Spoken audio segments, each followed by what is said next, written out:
Insert sound of record scratch here. If we had one, you would be hearing it, but since we don't, I have to say it. Hey, welcome everybody. This episode of Chesapeake Uncharted is going to be a little different. We're actually playing the first episode of our new podcast, the Chesapeake Bay Journal Newscast. And that's where a few of us sit down once a month and chat about the biggest stories of the Bay, bringing you up to speed on everything you need to know regarding the Bay restoration and the environment in general around the Bay watershed. So I wanted to give you a little sneak peek here. And if you like what you hear, go ahead and find us at the Chesapeake Bay Journal Newscast, wherever you get your podcasts. And don't worry, we'll be returning with new episodes of the Chesapeake Uncharted podcast very soon, I promise. All right, on with the show. Well, welcome to the Chesapeake Bay Journal Newscast. This is the show where reporters from the Bay Journal, like myself, wade into the biggest environmental news impacting the Bay and beyond. I'm your host, Jeremy Cox. Let's dive into it.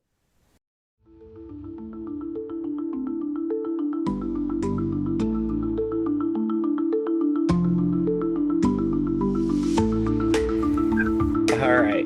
Well, we thank you so much for joining us here today. We've got our crew here with us. I'm joined by our Virginia reporter, Lauren Hines Acosta. Hello. And coming all the way from Pennsylvania, we have our editor-at-large and founder, Carl Blankenship. Hello, Carl. Hello. All right, guys. Well, before we jump into it, I just wanted to run a quick announcement here, pay some bills, and we'll come right back. Hi, I'm Susan Shinkeldecker, CEO of Chesapeake Conservancy. We're the only watershed-wide organization focused on both land conservation and stream restoration to achieve a healthier Chesapeake Bay. Using groundbreaking data and technology, we help the conservation movement focus efforts where they will have the greatest impact. For more information, visit ChesapeakeConservancy.org and follow us on social media. Thanks for caring about the Chesapeake Bay and for listening to Chesapeake Bay Journal Newscast.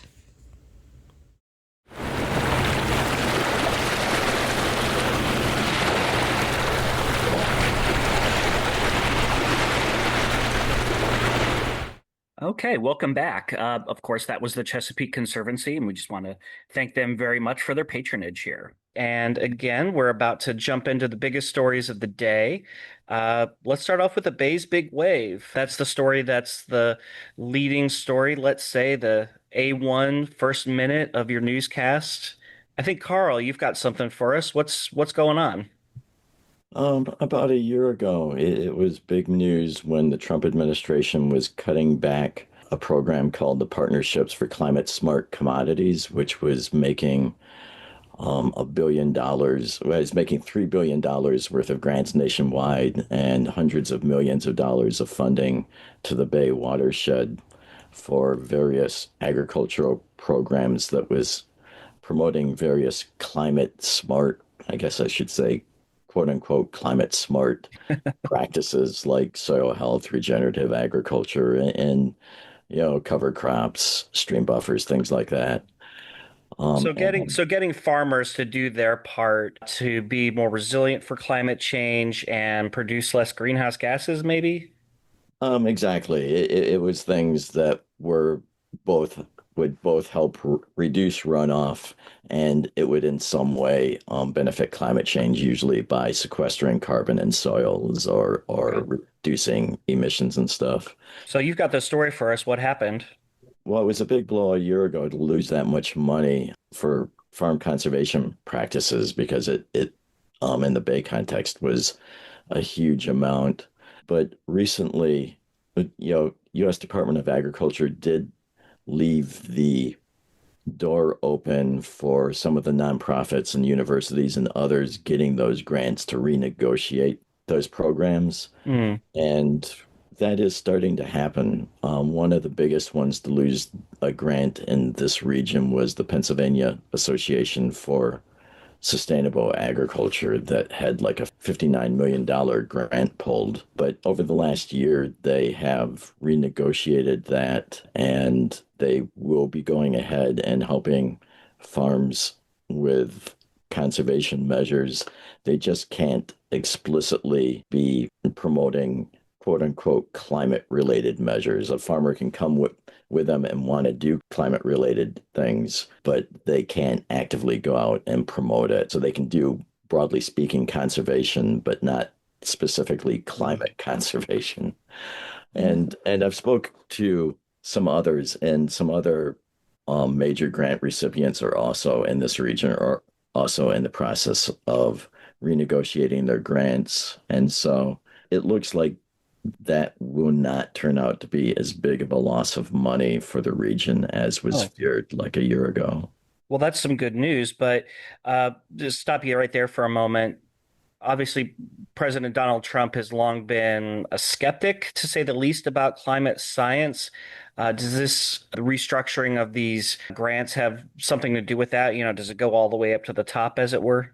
Oh yeah, it's definitely because, when USDA pulled the funding, they used some fairly inflammatory language to talk about the Green New Scam and deriding climate focused things specifically. They were very critical of climate and pulling the funding. I wonder why then that the administration has kind of mm, given a little here if they're so anti-climate action to allow farmers to go forward with these programs by just changing the nomenclature then.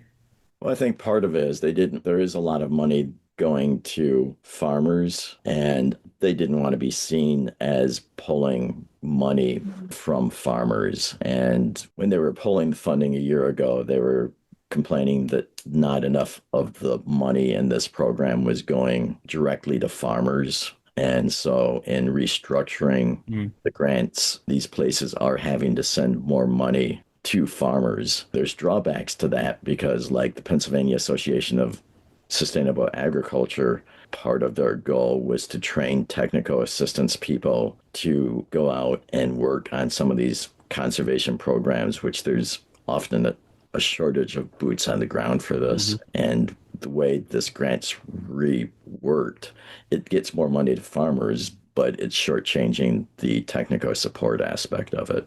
So the Trump administration had come in, maybe painted too broadly with that brush, and ended up taking wanted money away from an important constituency, farmers in his base, and now are trying to find ways to thread the needle. Yeah, yeah, I mean, like I say, that from the beginning, they had said they were open to renegotiating these under changed parameters. They were not very explicit over what those parameters would be, and that's clearly come more into focus in the last few months. It's been interesting to see like a little bit of the culture change with Chesapeake Bay program and some other environmental groups where they're using like this new language. And Jeremy, it was what changing environmental conditions. Mhm. And a lot of like the goals and projects are ultimately the same. We just have this new language, which is interesting. So, Carl, thanks for bringing that to our attention. What's the next step in that? More organizations, I guess, trying Yeah, to there's a, negotiate back into the game? yeah, there's a number of organizations that I contacted that said they were similarly in the process of trying to renegotiate their grants. And so I imagine that there will be other ones in coming weeks or months. Cool. Well, thank you, Carl. That was our big wave of the month. And now we're going to stick with our nautical theme, obviously, jump into some current tides. That's where we go around each of our states and talk about the most important thing that's happening there in terms of the environment. Lauren, Virginia, what's going on? Yeah, so there's a really big transmission line project that's going to go through Virginia in the next couple of years. So it's called Valley Links Joshua Falls to Yeet transmission line. And Just flows right off the tongue. yes, yeah. It's basically the two names of the two substations the line's going to connect to. But it's going through 9 counties, hundreds of parcels of land, affecting a lot of landowners. And but it's the largest Dominion energy transmission line in its territory. So it's pretty big. And it's also one of the utilities more high voltage lines. Like this thing is going to carry up to 6.6 gigawatts of power. So I think in my article, I say that's like 3 Hoover dams of energy. Wow. Yeah, it's a lot. And So it's, why is this needed? yeah, so it's really to fuel the energy demand we're seeing in the Eastern PJM territory. And PJM is like kind of the grid operator for 13 states, including a lot of those in the Bay watershed. And it is partly fueled. A leading driver is data centers. There we go. It's always data centers, isn't it? It sure does feel like it. I try to make sure I'm not overstating their importance because there are other things like population growth, fossil fuel plants are retiring, farmers are big mad, I'll say, or a lot of them are, just because, it could go through their properties. But right now, Dominion Energy and the other utilities part of this are holding open houses. So the public will get a chance to at least try and alter the route, but it looks like the line is coming nonetheless. With the farmers, what's kind of their biggest objection here? Yeah, I mean, it's basically going through a lot of their properties, so they're Mm, worried about, getting land out of operation, but also like lowering their property value could go down. I mean, it's really going through a lot of rural Virginia, so they feel as if one farmer said, they're in the sacrifice zone for what's happening in Northern Virginia. Now, I will say the energy, when it connects to the grid, it's going to the entire grid. It doesn't go directly to data centers, but it's becoming a very us versus them mentality kind of rise here. So it's going to have a huge impact, let alone the environmental impacts. It's just going to impact like 2,600 acres of land.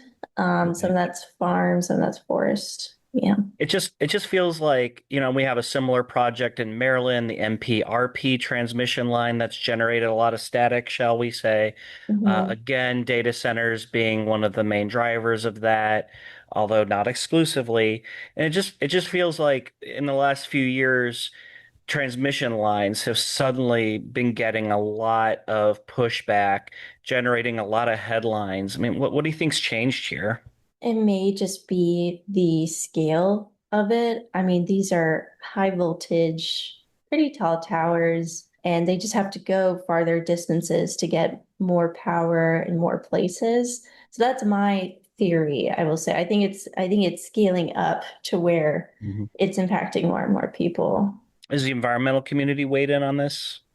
Yeah, the Piedmont Environmental Council is particularly concerned, a lot for the same reasons as what the farmers have stated, but also the impact of this route because it may go through federally threatened bat species, and then it will cross rivers that have big freshwater mussel populations, but there shouldn't be any in-stream work. So I think the mussels Mhm. will be okay for the Okay. most part.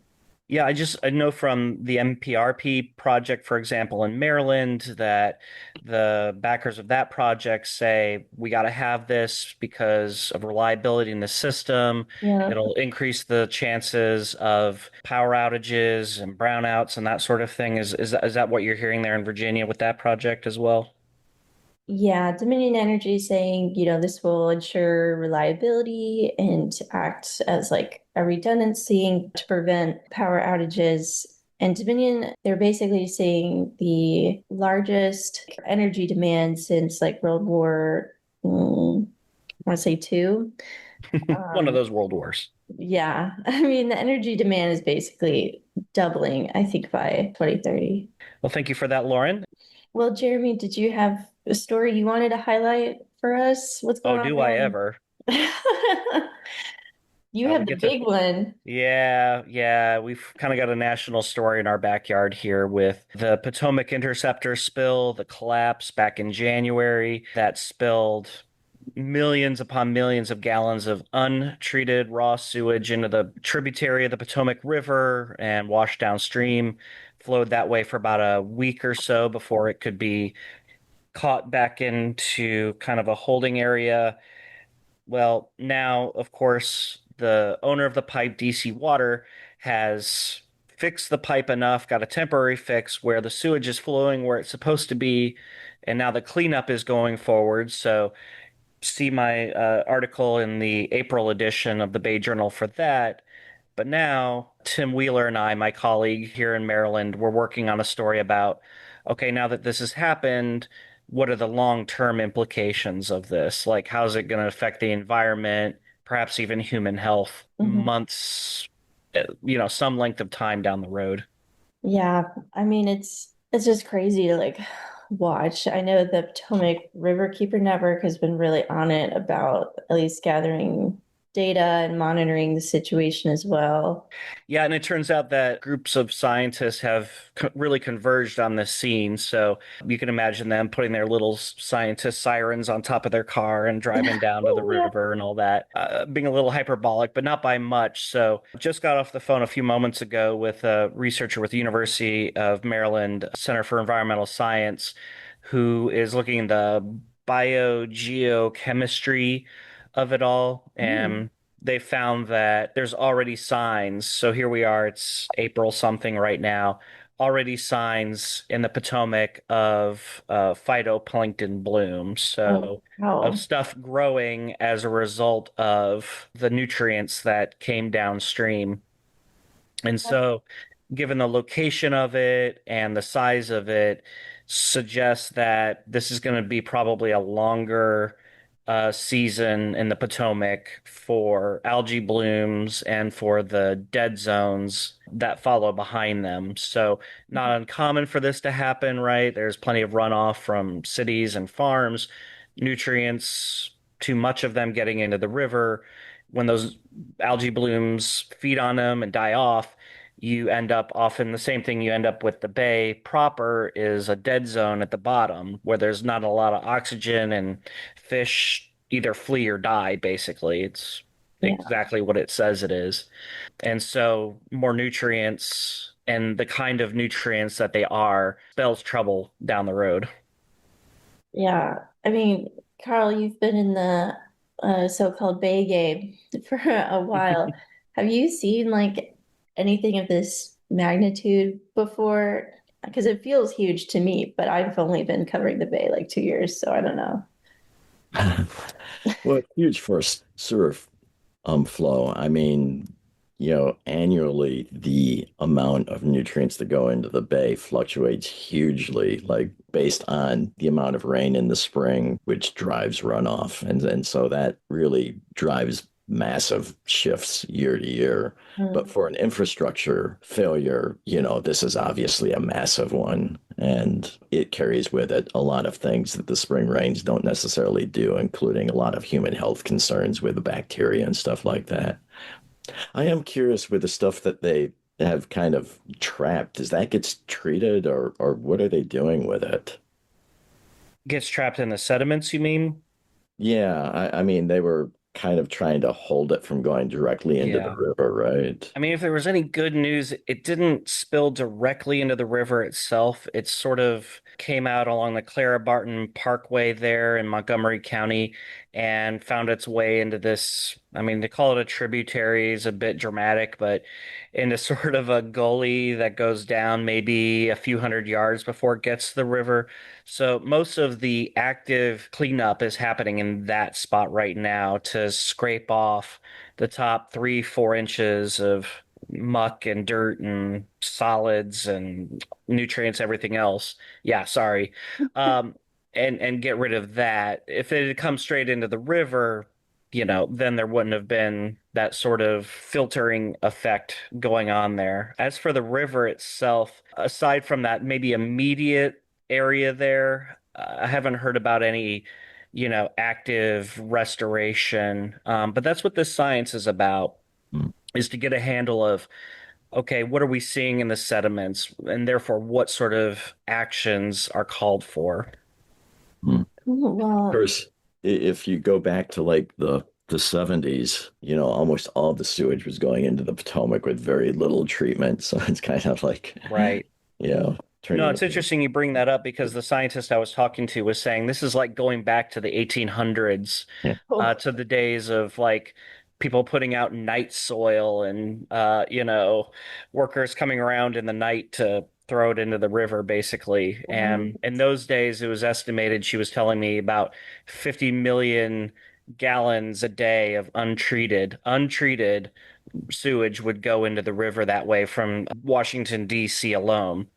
This spill was about 250 to 300 million gallons.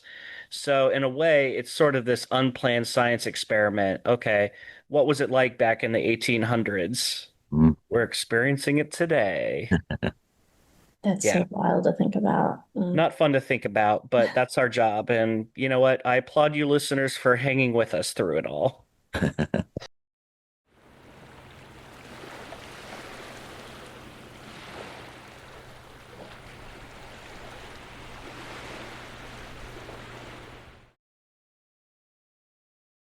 Well, so on to our segment, Walk in Our Shoes. You don't literally have to do that. We'll actually just talk you through it. So this is where we give you a sense of what it's like to be out there as a Bay Journal reporter, maybe share a little bit behind the scenes about, the sometimes wacky things that go on. And Lauren, I think you got us covered this time. What happened to you this month? Yeah, so the transmission line story, I was kind of hurting for photos, right? Because a lot of it's just a map and renderings. I was out at the Virginia Press Association conference in Lynchburg, and there's Oh, a congratulations, by oh, the way. thank Award, first place award winner. So, okay. Enough patting ourselves on the back. Move on. you. Yeah, so there was I had like an open source map. The substation the line connects to is there. But I had to like, I wanted to get a picture of like a transmission line that was similar so people have an idea what it will look like. So I had this open source map and I'm like, it's kind of like a treasure map, the way I'm like trying to track down this transmission line because, it's just going across mountains or whatever. So like I'm going down state roads. I'm praying no one yells at me for getting close to their property. I'm like Or worse. parking. Yeah, parking on the side of the state road. So I did get some pictures finally. And then I was down by the James getting another picture, and like this woman, she's just fishing. And, we're just chatting, being friendly. I tell her why I'm there and what I'm doing. And she said her family is being impacted by the line just by happenstance. I ran into somebody. Hmm. So I don't know if that's luck, if that's like chance, or Wow. if that's just how many people this line is impacting. You make your own luck. Well, what did she say? Yeah, she said so the line is going to go through her parents' property, and they're not farmers, but they've been in that house on this big like acreage for generations, and they're thinking about moving. So she pretty much said it kind of sucks. Um, Yeah. Well, all these stories, by the way, in case you're wondering, you can find them online at bayjournal.com. That's our website. Or, of course, you're free to pick up our physical ink on your hands version. Some might call it a newspaper. And our May edition should be out first week of May or so, landing in your mailbox. And obviously, if you're into the whole getting things for free, you can sign up for a free subscription at bayjournal.com. Just look for the subscribe button on the right-hand side of the screen.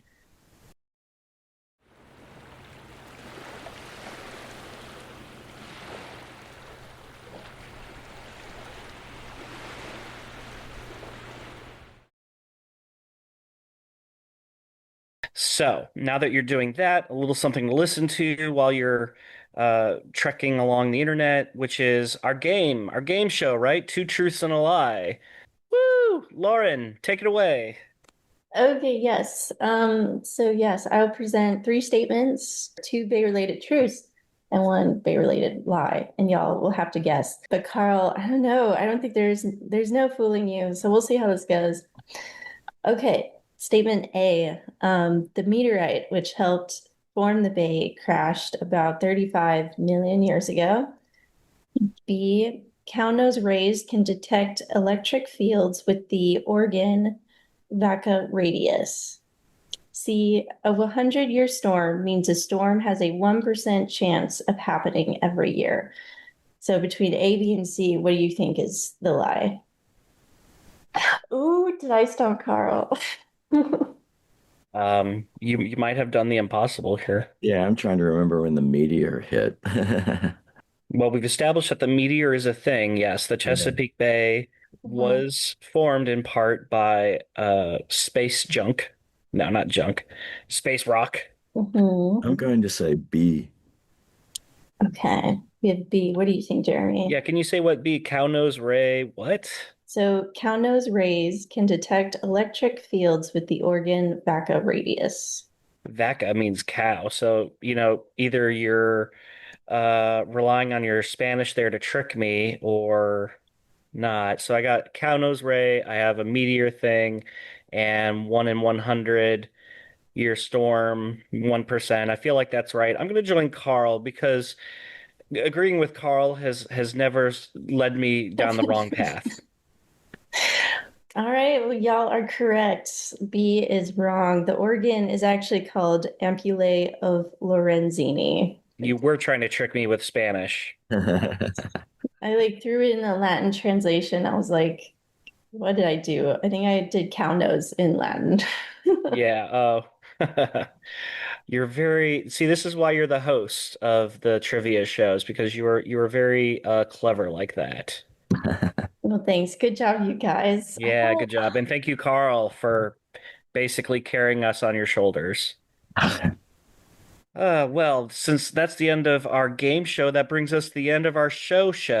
So I'm here to remind you that the Chesapeake Bay Journal Newscast is a production of the Chesapeake Bay Journal, the Bay region's premier source for independent environmental news. Please remember to subscribe to the Chesapeake Bay Journal Newscast wherever you get your podcasts. If you like what you've heard, you can get even more journalism from the Bay Journal delivered to your inbox or mailbox. You can sign up for a free subscription at our website, bayjournal.com. This series is co-produced by Lauren Hines Acosta and myself, Jeremy Cox. Our executive editor is Laura Lutz. For advertising information, you can contact Jackie Kane by email at jkane@bayjournal.com. That's JCAINE@bayjournal.com. Thanks for listening. We'll see you next month. Thank you. Woo, bye. Yay. We'll miss you.